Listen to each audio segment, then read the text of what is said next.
Sarapan pagi dengan ketan, setelah itu mencuci sepatu. Dengan senang hati saya ucapkan, Assalamualaikum warahmatullahi wabarakatuh. Kami, kelompok 6 dari mata kuliah Pemodalan Bisnis dari Universitas Indonesia akan membahas mengenai Value Configuration and Internet. Pertama-tama, kita pasti pernah memikirkan bagaimana perusahaan besar dapat bertahan dan tetap eksis. Nah, perusahaan-perusahaan tersebut memiliki value creation, yaitu perusahaan menambahkan nilai dalam kegiatan bisnisnya untuk membuat pelanggan bersedia membayar dan menjadi loyal. Hal ini sering juga disebut dengan unique selling point dari suatu perusahaan. Semakin berkembangnya zaman, maka USP tersebut dibantu oleh teknologi untuk memberikan pelayanan terbaik dan juga efisiensi. Dari aspek teknologi, terbagi menjadi 3, yaitu long link technology, di mana setiap bagian sistemnya saling bergantung dengan urutan dan tugas yang diselesaikan, contohnya seperti automobile manufacturing. Kedua adalah intensive technology yang berfokus pada memecahkan masalah yang spesifik seperti Microsoft dengan produk-produknya yang membantu produktivitas yang berhubungan dengan sekolah dan perkantoran. Lalu terakhir, mediating technology yang menyediakan layanan koneksi antara pelanggan yang ingin saling bergantung seperti pada Instagram dan Facebook yang dibuat oleh Meta. Selanjutnya, ada 3 fundamental value creation configuration yang akan dijelaskan pada slide selanjutnya. Namun, 3 fundamental tersebut saling berhubungan dengan manufacturing value chain seperti di bawah ini yang berfokus pada efisiensi dibandingkan pengembangan produk baru. Nah, kita kasih lihat nih gimana properti internet ngaruh ke aktivitas utama dari value chain. Yang pertama, mediating technology property. Jadi perusahaan itu karena internet ya bisa belajar lebih banyak tentang end user. Jadi tim marketing atau sales itu bisa interaksi langsung sama calon konsumen dengan akrab gitu. Jadi lebih banyak cara untuk tahu kebutuhan pasar dan juga gimana sih menstimulasi demand. Terus yang kedua, universality, time moderation, and distribution channels. Nah, jadi perusahaan sekarang bisa melayani audience di luar wilayah geografis gitu kan. Internet jadi basis baru kan untuk menjual, untuk mempromosikan katalog gitu. Yang mana dampaknya adalah pertukaran barang dan jasa itu nggak hanya murah loh, singkat juga.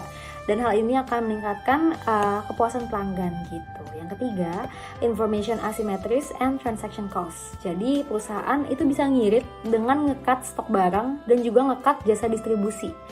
Dimana karena kan sekarang perusahaan itu bisa nge-reach audience, bisa nge-reach pelanggan tanpa bantuan agen gitu ya. Jadi itu bisa di-cut cost-nya, karena kadang pun agen suka nge-markup harga lebih mahal, dimana itu kan bisa ngurangin demand ya, dan itu akan merugikan perusahaan gitu. Contohnya sekarang kan kita bisa beli tiket pesawat tanpa agen gitu, langsung dari maskapai, atau beli buku langsung dari penerbit tanpa harus ke toko buku gitu. Terus yang keempat, yang terakhir adalah scalability and infinite virtual capacity. Jadi perusahaan bisa melayani jutaan pelanggan secara bersamaan karena kemajuan teknologi komputer gitu, ditambah basis data pelanggan yang disediakan oleh internet. Jadi perusahaan punya kemampuan untuk nge-scale up bisnis mereka gitu, lebih besar daripada sebelumnya. Jadi intinya, untuk sebagian besar bisnis, internet itu mempengaruhi aktivitas utama dari value chain, dari tahap pemasaran dan penjualan, dimana kedepannya mungkin banget nih tahap-tahap lainnya juga terpengaruh. Nah, sekarang banyak nih ditemuin analisis bisnis yang fokusnya itu gimana sih cara ningkatin positioning perusahaan dari segi primary activities value chain-nya gitu. Padahal cara kayak gitu hanya cocok untuk perusahaan manufaktur. Kalau perusahaan jasa, misalnya konsultan, terus penyedia layanan email atau agen perjalanan, itu harusnya nggak fokus ke sana. Karena kalau mau meningkatkan value, perusahaan tuh harusnya mastiin apakah layanan mereka itu udah sesuai sama masalahnya klien gitu. Spesifik satu klien, satu solusi, harusnya gitu. Jadi perusahaan jasa nggak ujuk-ujuk ikut mass producing atau mass customizing, tapi perusahaan jasa harus bisa mastiin kalau mereka itu bekerja secara real time untuk ngasih solusi ke setiap kebutuhan klien yang beda-beda gitu. Jadi nggak terus-terusan memproduksi satu solusi yang sama, tapi memproduksi solusi baru untuk masalah dari klien yang baru juga. Oke, selanjutnya kita bahas terkait value creation logic and service provision gitu ya. Sebelumnya dijelasin bahwa logika penciptaan nilai dalam The Value Shop itu tuh bukan tentang memproduksi sesuatu secara khusus, tapi mempelajari tentang sebenarnya apa sih yang diinginkan pelanggan dan gimana kita mengasah untuk lebih memenuhi kebutuhan mereka gitu. Kita bisa ngambil contoh dari perusahaan agen perjalanan, let's say. Jadi misalnya nih, perusahaan agen perjalanan jika dibandingin sama perusahaan manufaktur yang biasanya hanya tahu keinginan pelanggan secara umum aja, perusahaan agen itu tuh harus bisa ngasih solusi spesifik untuk setiap kebutuhan kliennya gitu. Karena setiap klien itu punya kebutuhan yang beda-beda. Nah, contoh lagi nih ya, bedanya perusahaan agen perjalanan dan perusahaan mobil, yang mana ini perusahaan jasa dan ini manufaktur. Apa bedanya? Kan mereka berdua sama-sama riset juga, sama-sama cari tahu customer behavior juga. Nah, bedanya adalah tim marketing dan tim sales dari perusahaan mobil itu akan memasarkan mobil yang udah dirancang. Sementara kalau tim pemasar dari agen perjalanan gitu, mereka akan ngasih solusi spesifik yang beda-beda untuk kebutuhan klien yang beda-beda gitu. Jadi nggak akan satu klien itu dikasih solusi yang sama dengan klien yang lainnya gitu, karena jasa itu adalah memberikan solusi spesifik untuk satu masalah tertentu gitu. Jadi di sini kata kuncinya adalah time horizon. Itu penting dalam membedakan value chain dan value shop gitu. Pada value chain, jeda waktu antara mencari solusi dan mengkomersialkannya itu bisa memakan waktu bertahun-tahun. Tapi kalau value shop itu bisa dengan hitungan jam atau hitungan hari. Baik, yang selanjutnya di sini aku akan membahas terkait tentang primary activities of value shop.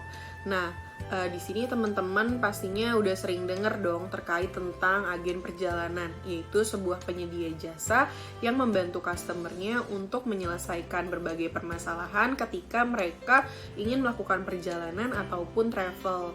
Nah, ternyata agen perjalanan ini dapat dikaitkan dengan 5 aktivitas utama dari value shop menurut Simmons Problem Solving Model. Nah, 5 aktivitas utama ini akan menjadi satu kesatuan dan membentuk sebuah siklus. Yang pertama itu ada tahapan problem finding and acquisition, di mana apabila kita kaitkan dengan agen perjalanan tadi, tentunya ketika customer ingin menggunakan jasa agen perjalanan akan mendiskusikan terlebih dahulu nih, sebenarnya keresahan apa sih yang mereka miliki atau permasalahan apa sih yang mereka rasa akan mengganggu perjalanannya. Nah, di sini tugas dari agen perjalanan itu akan menemukan berbagai masalah-masalah yang sudah kalian tadi diskusikan. Nah, tahapan kedua adalah problem solving, di mana di sini tugas agen perjalanan adalah meriset, mencari tahu, bahkan mendiskusikan apa aja sih hal-hal yang dapat menjadi solusi dari permasalahan kalian. Nah, misalkan pada tahapan awal permasalahan kalian ini adalah minimnya budget ketika melakukan perjalanan, khususnya untuk penginapan. Nah, di sini di problem solving ini agen perjalanan akan mencari tahu dan meriset nih apa saja sih solusi yang bisa agen perjalanan berikan untuk kalian. Nah, misalkan salah satunya adalah mencari tahu atau melis berbagai hotel dan juga penginapan yang sekiranya tetap memiliki harga yang murah namun tetap nyaman. Nah, yang ketiga itu ada choice. Nah, di sini setelah agen perjalanan mendiskusikan dan meriset berbagai solusi untuk permasalahan kalian, di sini agen perjalanan akan memberikan kalian list-list tersebut dan memberikan kalian pilihan. Nah, salah satunya mungkin adalah dengan cara memberikan list hotel atau penginapan mana saja yang bisa kalian gunakan. Nah, yang selanjutnya itu adalah execution, di mana pada tahapan ini customer itu akan menggunakan solusi yang sudah diberikan oleh agen perjalanan tadi pada saat mereka melakukan perjalanan. Nah, di sini tidak sampai situ saja, agen perjalanan juga akan melakukan tahapan terakhir, yaitu adanya control and evaluation, di mana customer ini akan dimintai berbagai review, karena hal tersebut akan menjadi bahan evaluasi untuk agen perjalanan. Misalkan apakah solusi yang sudah diberikan agen perjalanan itu dapat berjalan lancar, atau apakah solusi tersebut sudah dapat memuaskan customer. Nah, sehingga evaluasi-evaluasi tersebut akan digunakan agen perjalanan untuk dapat membantu customer lainnya. Nah, hal tersebut akan balik lagi ke tahapan awal ketika mereka mendapatkan customer baru, dan seperti itu siklus yang akan digunakan oleh agen perjalanan pada aktivitas utama dari value shop ini. Baik, yang selanjutnya adalah bagaimana sih internet ini dapat mempengaruhi dan juga memberikan efek kepada kegiatan utama dari value shop. Nah, hal ini juga dapat dikaitkan dengan contoh pada slide sebelumnya, yaitu agen perjalanan. Terdapat 3 poin utama. Yang pertama itu universality, time moderation, and distribution channel. Nah, apabila dikaitkan dengan agen perjalanan, ternyata internet ini memberikan dampak positif bagi perusahaan, di mana agen perjalanan ini dapat menjangkau lebih banyak dan secara lebih meluas customer-customernya melalui internet. Selain itu, penjangkauan customer ini juga dapat dilakukan dengan mudah dan juga dengan waktu yang singkat. Dan juga di internet ini banyak sekali distribution channel yang dapat digunakan oleh agen perjalanan untuk menyampaikan atau menyalurkan informasi terkait perusahaannya dan juga membantu agen perjalanan untuk mempromosikan perusahaannya. Dan yang kedua ada information asymmetries and transaction cost, di mana seperti yang telah dijelaskan sebelumnya di poin pertama, adanya internet ini dapat membantu perusahaan untuk mempromosikan dan menyalurkan informasi kepada customernya. Nah, sehingga hal tersebut dapat membuat perusahaan memangkas pengeluarannya, khususnya untuk pengeluaran-pengeluaran promosi. Nah, namun di sisi lain ada pula dampak negatifnya, yaitu information asymmetries. Seperti yang kita ketahui bahwa agen perjalanan ini kan memberikan jasa mereka itu secara personal, tapi dengan adanya internet ini para customer ini dapat dengan mudah mencari sendiri berbagai informasi melalui internet, sehingga hal tersebut dapat membahayakan posisi agen perjalanan sebagai perusahaan yang menawarkan value shop. Nah, yang ketiga itu ada scalability and infinite virtual capacity, di mana dengan adanya internet sekarang ini para customer itu dengan mudah untuk menjangkau perusahaan-perusahaan atau penyedia jasa yang memberikan value shop. Salah satu contohnya adalah Halodoc, di mana sekarang ini dengan menggunakan internet, para customer itu tidak perlu kesulitan untuk mendatangi dokter, karena dapat dengan mudah untuk bertukar informasi melalui internet. Nah, selanjutnya di sini aku akan menjelaskan terkait dengan the value network. Nah, sebelumnya teman-teman di sini pasti udah sering dengar dan juga ngegunain platform-platform belanja online, misalkan seperti Shopee dan juga Tokopedia. Nah, tapi teman-teman tahu gak sih kalau misalkan Shopee dan Tokopedia ini merupakan salah satu contoh perusahaan yang memberikan value network kepada customernya. Jadi apa sih value network itu? Value network sendiri merupakan sebuah kemampuan untuk menyediakan pertukaran dan sarana mediasi antara pembeli dan juga penjual, sehingga memungkinkan terciptanya suatu hubungan atau relasi. Nah, apabila dikaitkan dengan platform belanja online seperti Shopee dan juga Tokopedia tadi, di mana Shopee dan Tokopedia ini merupakan perusahaan yang menyediakan sebuah wadah untuk memediasi antara kita sebagai customer atau pembeli dan juga penjual sebagai produsen, sehingga terciptanya transaksi atau sebuah hubungan dengan melakukan jual beli. Oke, berikutnya adalah contohnya, yaitu kita tahu perusahaan Apple. Perusahaan Apple sendiri memiliki value network yang efisien. Jadi yang memungkinkan Apple untuk mempertahankan desain yang unik dan namun dapat dikenali secara instan oleh masyarakat. Kayak misalnya yang kita tahu tuh iPhone tuh kan dengan desain HP-nya tuh yang dengan kamera bobanya gitu kan, yang cukup gampang gitu untuk mengenalinya. Terus juga Apple juga meningkatkan teknik manufaktur melalui kemitraan yang ketat dan secara teratur memperbarui produk dengan rilis tahunan. Nah, kita tahu juga Apple tuh selalu merilis pada bulan September, nanti masuk ke Indonesia itu biasanya saat Desemberan gitu.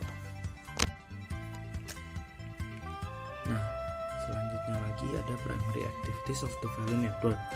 Yang pertama itu ada network promotion dan contract management. Yang kedua ada service provisioning. Yang ketiga ada infrastructure operation.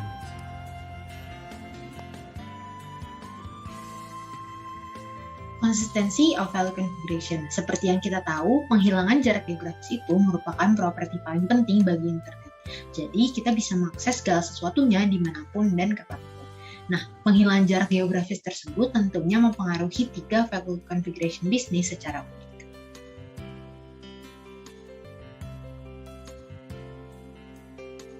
Value chain. Hal yang perlu dilakukan suatu perusahaan untuk menjaga konsistensi value chain-nya adalah dengan menjaga biaya tetap rendah melalui penggandaan dan logistik yang lebih efisien. Fokusnya itu efisiensi, proses, dan juga penurunan biaya.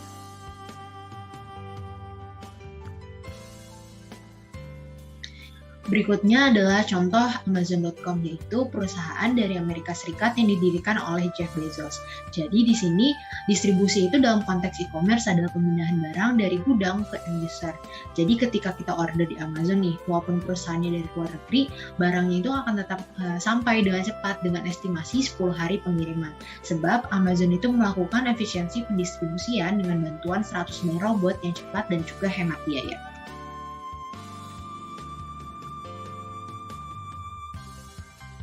Value Shop. Fokus Value Shop adalah menyesuaikan layanan dengan kebutuhan klien, pengembangan produk baru, dan juga diferensiasi. Value Shop itu didasarkan pada pemecahan masalah yang konstan dan berulang secara real time. Jadi, menyelesaikan masalah yang tidak dapat dipecahkan oleh klien. Nah, contoh paling tepat yang tidak dapat dipecahkan oleh klien itu adalah digital consulting firm. Contohnya itu adalah Kita Meraki, yaitu startup asal Indonesia menyediakan jasa konsultasi on demand terkait digital technology melalui website mereka. Mereka membantu klien dalam menyelesaikan masalah terkait digital technology ataupun information technology. Value Network. Value Network adalah kemampuan untuk membangun jaringan dengan cepat. Jadi fokusnya itu untuk membangun jaringan antara pengguna, merchant, dan juga penyediaan layanan infrastruktur. Salah satu contoh dari Value Network adalah Shopee. Shopee dapat dianggap sebagai perusahaan dalam konfigurasi Value Network. Oleh karena itu, keberhasilannya muncul dari informasi perantara tentang perilaku pembelian barang. Seperti yang kita lihat di layar berikut, kalau kita beli barang di Shopee, kita pasti suka lihat kan di bawahnya ada rekomendasi produk berdasarkan aktivitas yang kita lakuin di Shopee. Nah, itu namanya nilai jaringan. Makanya Shopee itu fokus pada personalisasi dan perantara informasi untuk ngasih pengalaman personal ke penggunanya. Dari kelompok kami, terima kasih atas perhatiannya. Mohon maaf bila ada kesalahan dalam ucapan dan juga penjelasan kami. Berikut merupakan referensi yang kami gunakan dalam pembuatan materi dan juga video.